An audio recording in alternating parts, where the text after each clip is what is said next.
안녕하세요. 3월 25일 금요일 새벽 말씀 함께 보겠습니다. 함께 보실 말씀은 누가복음 23장 26절에서 32절 말씀입니다. 오늘 본문은 예수님께서 십자가에 달리시기 위해 가시는 고난의 길의 모습을 보여줍니다. 주님이 당하신 고난을 통해서 우리가 무엇에 소망과 열심을 내야 하는지 생각하며 기도하기를 원합니다. 십자가형을 받은 죄수는 먼저 채찍질을 당했습니다. 유대인의 법으로는 39대를 넘지 않도록 제한할 정도로 고통스러운 형벌이었지만 로마의 법은 제한이 없어서 감독관이 멈추라고 하기 전까지 계속해서 맞아야 했습니다. 예수님은 이미 밤부터 모진 고통과 조롱을 받으신 후였기에 기력이 없으셨습니다. 또 자신이 지실 십자가를 지시고 골고다로 걸어가셔야 했습니다. 이제 예수님은 더 이상 십자가를 지고 갈 수 없는 지경에까지 이르게 됩니다. 로마 군병은 죄수가 쓸데없이 동정받는 걸 원치 않았습니다. 그래서 예수님 대신 십자가를 메고 갈 사람을 찾았고 때마침 그 장소에 와 있던 시몬에게 예수님의 십자가를 지게 했던 것입니다. 구레네 사람 시몬에 대해서 알려진 것은 없습니다. 오늘 본문에서는 시골에서 오던 사람이라고 소개할 뿐입니다. 그런데 마가복음은 이를 조금 더 소개해 줍니다. 마가복음 15장 21절에 마침 알렉산더와 루포의 아버지인 구레네 사람 시몬이 시골로부터 와서 지나가는데 그들이 그를 억지로 같이 가게 하여 예수의 십자가를 지우게 했다고 말씀합니다. 시몬의 입장에서 보면 이런 날벼락도 없었을 것입니다. 하지만 시몬은 이 일을 통해 하나님께 큰 복을 받는 사람이 됩니다. 그가 십자가를 짐으로 받은 복이 무엇인지는 로마서 16장 13절을 읽으면 알 수 있습니다. 주 안에서 택하심을 입은 루포와 그의 어머니에게 문안하라. 그의 어머니는 곧 내 어머니니라.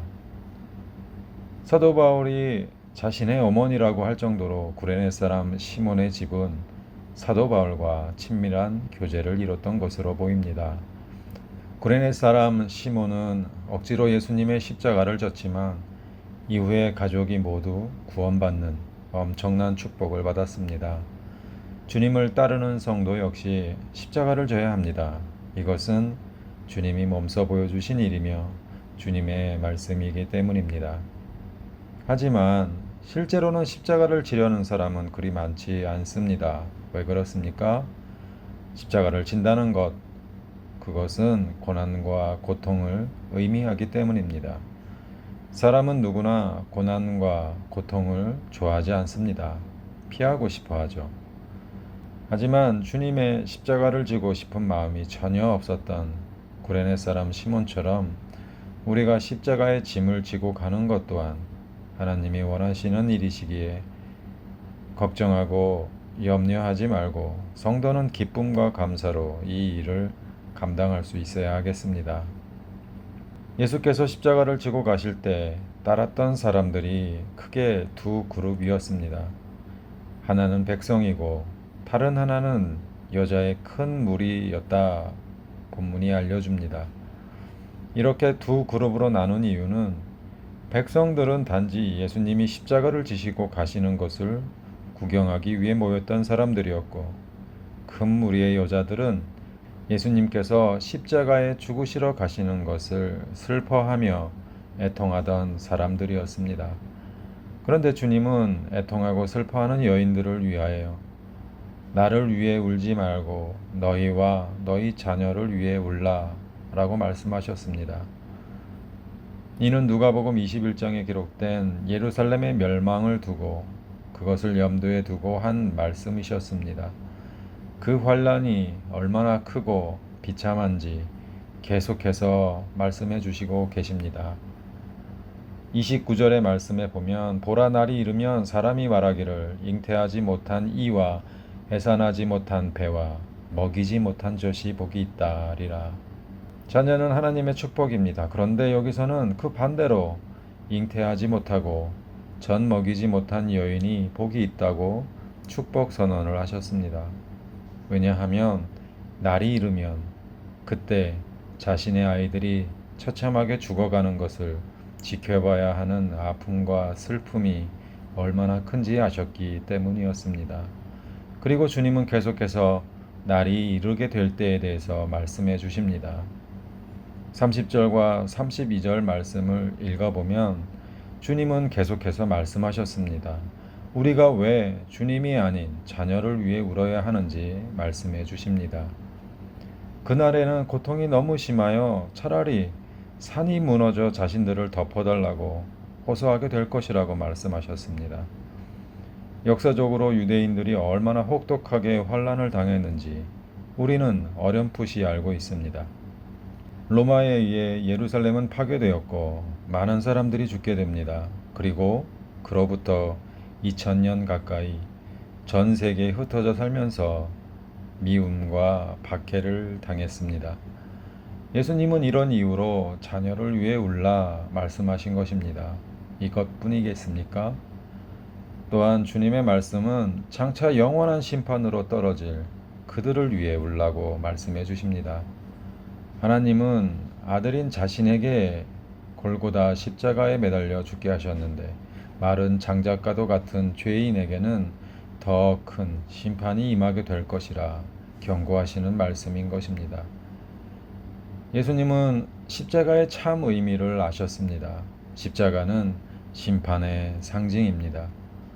모든 하나님의 백성들이 받아야 할 심판을 진정한 유월절 어린 양이신 예수 그리스도께서 우리를 위해 담당해 주셨습니다. 그러니까 우리가 진정 슬퍼하며 애통해야 하는 이유는 이 예수님을 믿지 못하고 마지막 심판에서 벗어나지 못한 이들을 위해 애통하고 기도해야 하는 것입니다. 예수 그리스도의 십자가 좌우편에 두 개의 십자가가 더 세워졌습니다. 그들은 강도요, 행악자라고 성경은 증언하고 있습니다. 둘 다 죄인이었습니다. 이들과 주님은 함께 끌려가셨습니다. 우리를 위해 그렇게 하셨습니다. 말씀을 맺습니다. 우리는 요한계시록의 말씀으로 마지막 심판이 얼마나 무섭고 고통스러운 일이 일어나는지 들었습니다.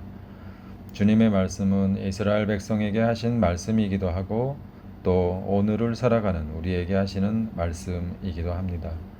우리는 지금 무엇 때문에 기도하고 있습니까? 현재의 고난도 기도해야 합니다. 하지만 영원한 고통을 당하지 않도록 기도해야 합니다. 또 아직 그리스도를 모르는 이웃들을 위해서, 가족들을 위해서, 자신을 위해서 애통하며 기도하는 우리가 되기를 소망합니다. 기도하겠습니다. 하나님 감사합니다.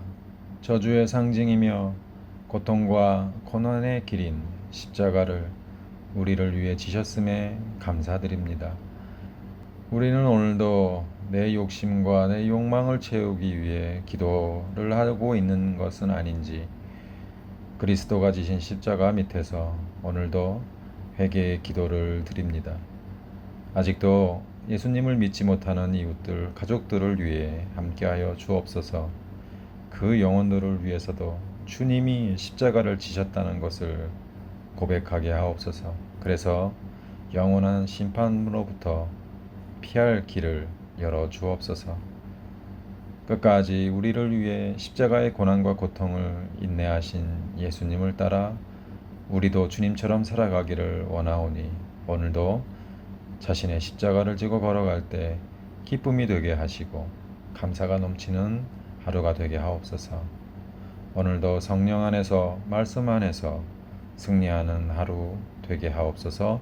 예수님의 이름으로 기도드립니다. 아멘.